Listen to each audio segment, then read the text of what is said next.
From Timcast.com, quote, political persecution, election interference at the highest level in history. Trump responds to indictment, will reportedly surrender early next week. Never before in our nation's history has this been done. The statement from Trump, let's pull it up. Let's read it. Here we go. If I can, text is kind of small. He writes, this is political persecution and election interference at the highest level in history.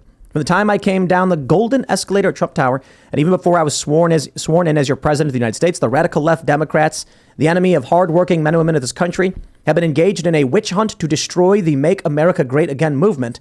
You remember it just like I do. Russia, Russia, Russia, the Mueller hoax, Ukraine, Ukraine, Ukraine, impeachment hoax 1, impeachment hoax 2, the illegal and unconstitutional Mar-a-Lago raid, and now this. The Democrats have lied, cheated, and stolen in their obsession with trying to get Trump.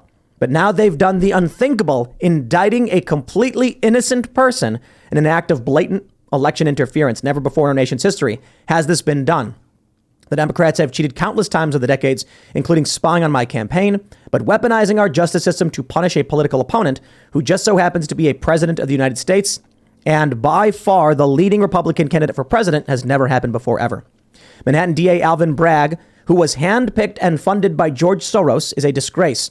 Rather than stopping the unprecedented crime wave taking over New York City, he's doing Joe Biden's dirty work, ignoring the murders and burglaries and assaults he should be focused on. This is how Bragg spends his time. I believe this witch hunt will backfire massively on Joe Biden. The American people realize exactly what the radical left Democrats are doing here. Everyone can see it. So our movement and our party, united and strong, will first defeat Alvin Bragg, and then we will defeat Joe Biden. And we are going to throw every last one of these crooked Democrats out of office so we can make America great again. Well, very interesting. What do you think? They better be doing a really good job at that office. I think there's a lot of political consideration that has to go into these charges because it's a really scary world when your criminal justice system is potentially interfering with an election, which is something that, despite what some Americans think, that's all of our intelligence agencies try really hard to avoid this exact scenario where you might be indicting or arresting or charging with crimes like somebody that could be running for president. So I hope that whatever they have, I hope when these indictments are unsealed, some really solid stuff, and it's not just a whole bunch of Lucy, whatever, that ends up falling apart. What do you think about, he mentions Ukraine. What do you remember the whole Ukrainegate fiasco impeachment? Donald Trump quid pro quo. Yep, I do remember that. Yeah, what about it? What are your thoughts? Am I allowed to say the F word? After 15 seconds, yeah. I mean, we try to keep it family friendly. In the first 15 seconds, they demonetize. Yeah, I think that's fine. I'm okay with that impeachment, if that's what you're asking. Yeah. You think Trump committed a crime with? Absolutely. You want to elaborate? I know it might be it's been a long time. It's been a while, but my understanding was that Trump contacted Ukraine, Zelensky, and he was asking if there was wrongdoing done by, I think it was by Biden in finding that prosecutor, and if they had any information about potential wrongdoings that Hunter Biden or Joe Biden had been involved in Ukraine. And in exchange for that, he wanted to withhold aid that was already congressionally approved to Ukraine for that. So what's wrong with that? Like, was that a problem?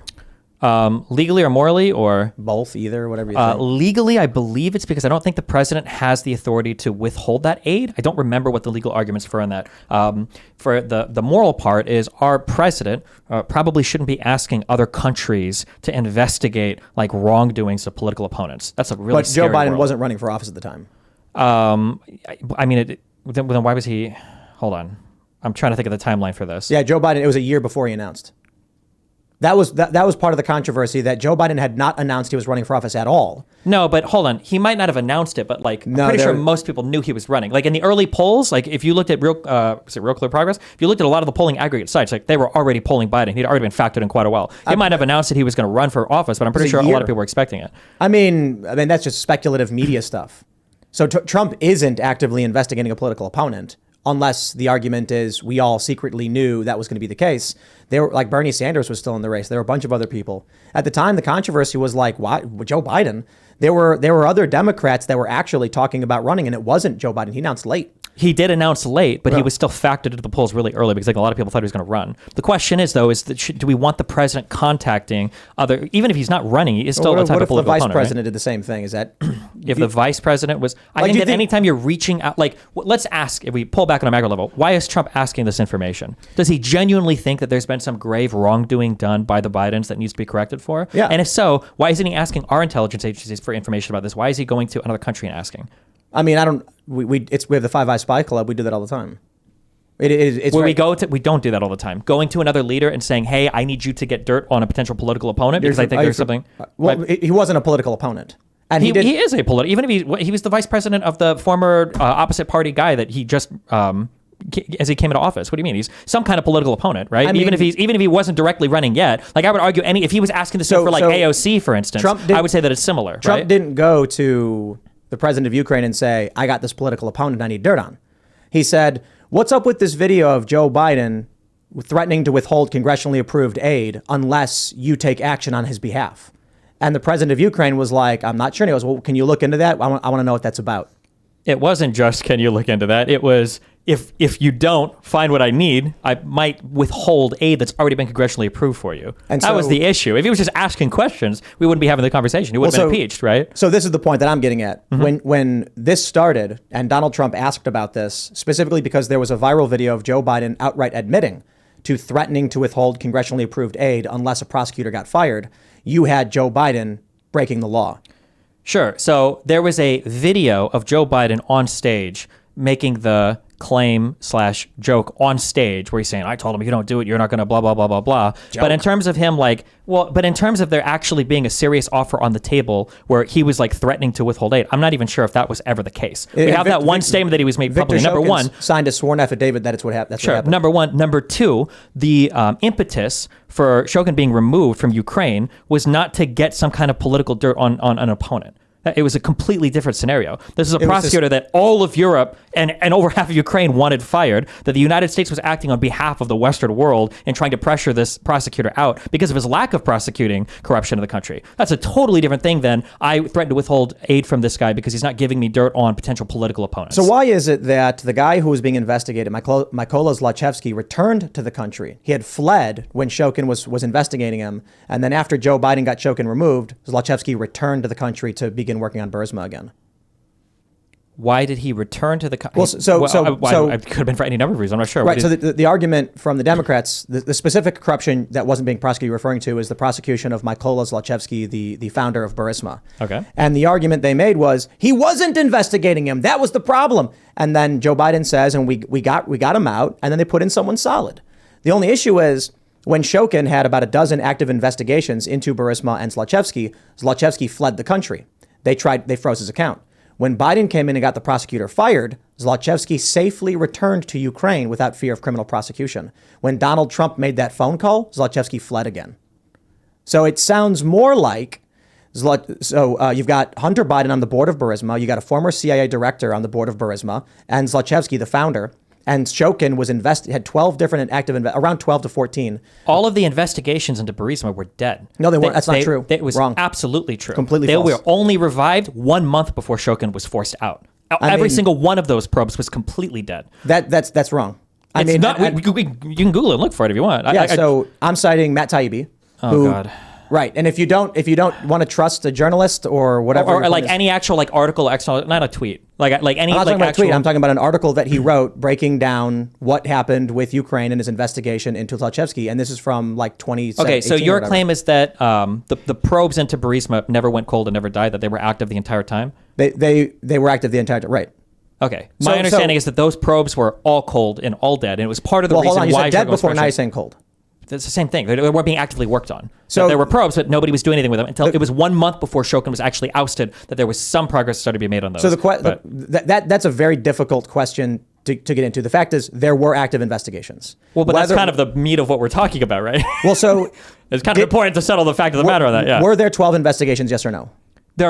I know that there were investigations open for a couple of years, but my understanding is they were open. Matters. It's not all that matters. They were dead investigations. There wasn't any progress being made on it. That's what I read that was reported. Right. My point is this. But that's pretty important because if they were being actively investigated, then that obviously changes a little bit the story that we're telling, right? So did Shokin have investigations into Burisma and Zlochevsky? Yes. He had about a dozen. But whether or not investigation is live or dead, isn't that important? You don't think so? Did Zlochevsky flee the country while these were on the books? Yes, he did. I'm not when sure. Shokin was removed and the investigations were officially stricken, Zlochevsky returns. So do you think that there are criminal wrongdoings that he's done that he's not being prosecuted for? What I think is that the United States is in an energy crisis, in a war with Eastern powers. The The United States has been trying to get a pipeline for natural gas called the Qatar-Turkey pipeline into Europe, but Syria said no. Syria destabilizes for whatever reason. We want to run that pipeline through Syria, through Turkey, into Europe to offset the Gazprom gas monopoly. Russia runs natural gas into Europe through Ukraine, through Gazprom. It's about 20%. It's massively powerful for them and it allows them to control prices. The United States has interests in setting up an energy company to offset that monopoly, hence Burisma. Hunter Biden's on the board, probably for these reasons. A former CIA director, probably for these reasons. Wasn't Burisma one of the smaller gas companies in that country? Absolutely. And it seems like the U.S. was trying to compete with Russia to get cheaper gas to Europe. And the argument made was that Europe was constrained by high gas prices from Russia and that we wanted the European economy to be bolstered and grow faster to compete with China. But Russia was basically keeping us pinned down. Sure. This is nice conjecture, but is there anything backing up any of this aside from This is all the official reporting. What do you mean by official reporting? So there was official reporting that we got rid of Shokin because we wanted to bolster U.S. interest in it. That's the only speculation I have. I'm saying based on the facts, it seems to me the issue was Shokin did have investigations into Burisma, which was a problem for U.S. interests, not because of corruption, but because it's more of a war front. It's more of a... Do you think that Shokin was a corrupt prosecutor? No. Okay. Why did all of Europe and a lot of Ukraine hate him? Because Europe wants cheap gas. Shokin was impeding that. It's not an issue of corruption. It's an issue of conflicting interests. He was impeding in how? So active investigations into Burisma are impeding U.S. interests in competing with Gazprom. Burisma isn't even the largest gas player in that country, though. That's not the point. We don't have the Qatar-Turkey pipeline into Ukraine because Syria blocked it. So you have a multi-front effort going back to, I think, the 2000s to get cheaper natural gas into Europe. So of course they're not going to like anybody who's got Eastern allegiances. It's possible that with Ukraine you had, in the eastern part of the country, more pro-Russia sentiment. With Yanukovych, you had more pro-Russia sentiment. And you had government officials that were like, look, we are not just pro-West. Of course, then he gets ousted. There's unrest. I can't remember. What do you mean for Yanukovych, though? Yanukovych was standing alone with that pro-Russian status, though. That wasn't all the government officials. That was part of the reasons why people were so upset with Yanukovych was because he was trying to push for Russia in opposition to what their parliament was even pushing for. That's what I'm saying. And so there's probably... He wasn't the only person. The sentiment was fairly split, but was leaning towards the EU. Had been voted on by their parliament, to favor the EU. That was what the vote was for. And so the way I see it is there are probably elements of that government that were more favorable to Russia, which is why Europe doesn't like them. The people, Ukrainians who want to be a part of the EU and members of the EU who want Ukraine to join because they want more control over natural gas, of course, naturally would oppose anybody who was siding with Russia. Do you think that Ukraine was a corrupt country prior to 2014? Yes. Okay. I mean, Do you think so? That's for all of Europe and for everybody complaining about the corruption and stuff relating to Shokin, you think that all of that was BS and they just didn't like him because he was preventing their cheap oil or cheap gas? Say that one more time. You think that all of the upsetness that people across Europe and Ukraine had with Shokin had nothing to do with any of the corruption of the country or his lack of pressuring? Because that's the official story that's given, and it seems to be pretty consistent throughout. I can only speak on a surface level about this one particular issue because I don't know the inner workings of all of Ukrainian politics. Okay. But what I do know is there has been a tremendous effort by Western forces leading to outright physical military conflict to get natural gas into Europe to offset Russia's control of gas prices. Naturally, it seems like these things are related. Speculative. The facts are the U.S. went to Syria and said, can we build the Qatar-Turkey pipeline? Syria literally said to the United States, that would be bad for our ally, Russia, so we will not allow it.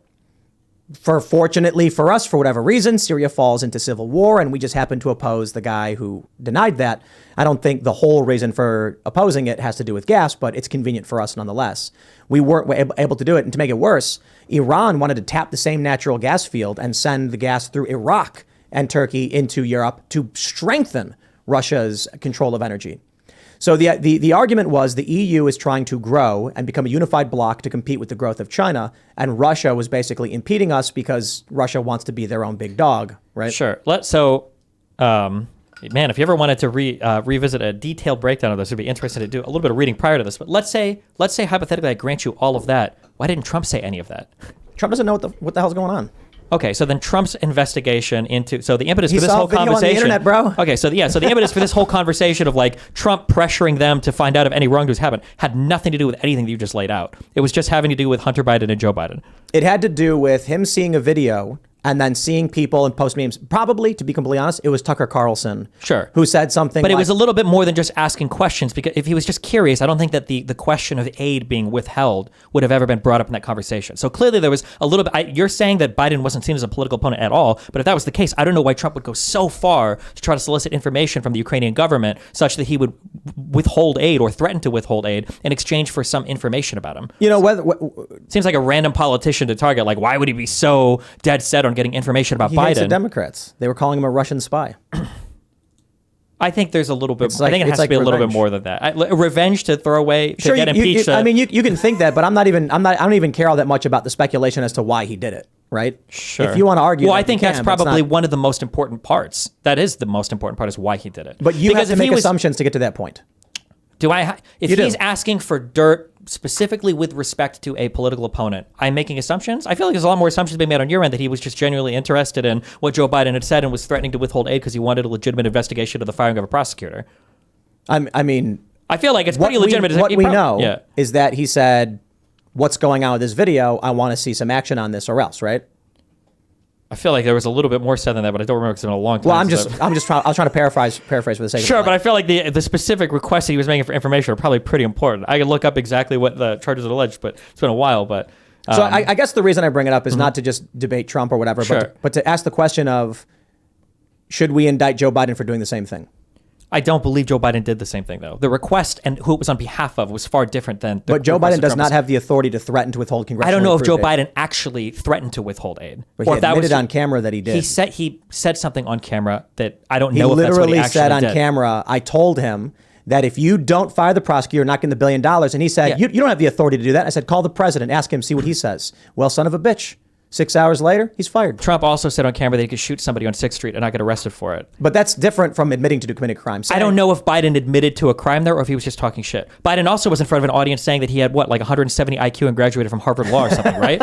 He obviously didn't do that, right? I don't know when Biden is on stage and like, I told him I was going to withhold it. I don't know if he's just like, he got his big boy pants on and he's talking shit. If he actually did do that and he didn't have the authority to do it and it was on behalf of some selfish motive or whatever, then yeah, I think there should obviously be an investigation or something. But the fact that there's never been an official statement confirming that, there's never been any side from the Ukrainian officials confirming that, and Maybe there should be. everything relating to that. Yeah, but every time Republicans say there should be and they go and look, they find nothing. Okay, but whether it's Benghazi, whether it's Hillary's emails, whether it's a lot of the Hunter Biden stuff, we know the Hillary's email stuff was there. Like that's not even. we don't know if Hillary Clinton gave a command to delete stuff that shouldn't have been deleted to impede an investigation. We don't know that.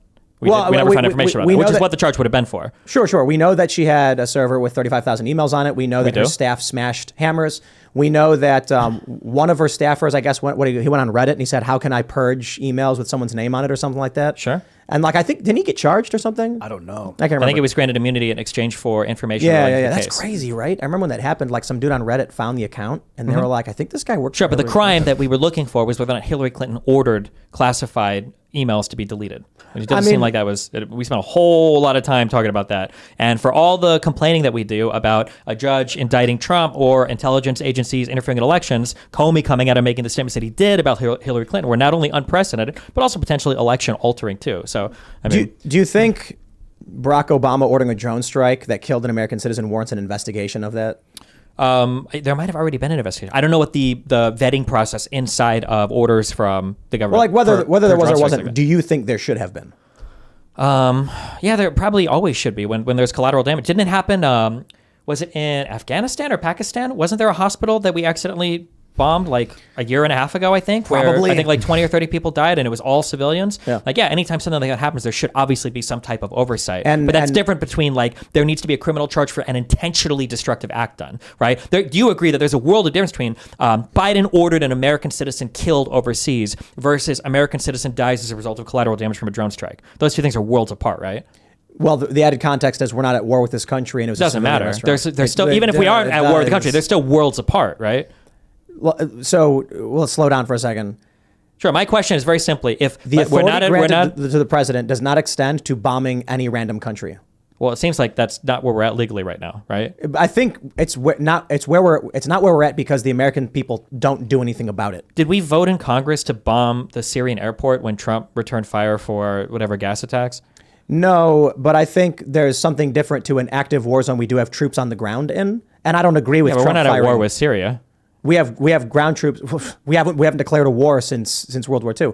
I don't. Sure, but we didn't even have a Senate use of for authorized military force. I don't right? agree with Trump's firing of Sure, missiles. I'm just saying that like if an American citizen even would have died on the base, though. yeah, I'm just saying that we're not voting for war in these areas, right? We're still bombing them. So it seems like if you're asking me a moral question versus a legal question, those are two different things. If you're asking me legally, it seems like that the president can indeed order drone strikes on places that we're not at war with. That seems to be where we're at legally right now. Morally, should he be able to? I don't know. I don't know what the justification is for that. Thanks for watching this clip from the Timcast IRL podcast. Hang out with us live Monday through Friday at 8 p.m. and become a member over at timcast.com for uncensored, members-only shows exclusive. Thanks for hanging out, and we'll see you all next time.